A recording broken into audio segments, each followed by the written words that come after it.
Now I wanted to show a little video about how I make black beans. I make them in a pressure cooker. For 1 cup of beans, I take a measuring cup.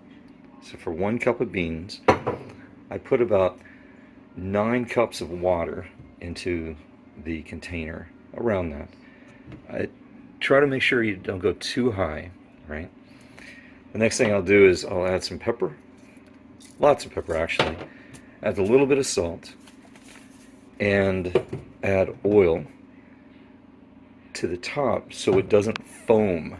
The whole idea of the oil is so it doesn't foam, because you don't want it to get through the pressure cap. I'll also be adding 2 onions, medium-sized onions, and some bacon.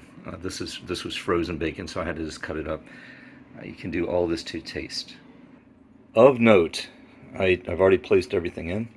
Of note, be sure to add a generous amount of oil, because that's what's going to prevent it from frothing up and into and overflowing. So let's get started. I'm going to put it on high heat until it starts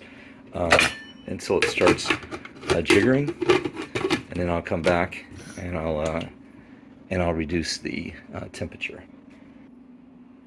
And an hour later, let's see what we have. We have delicious bean soup. Look at this. Wow. Yum, yum. Have fun, guys.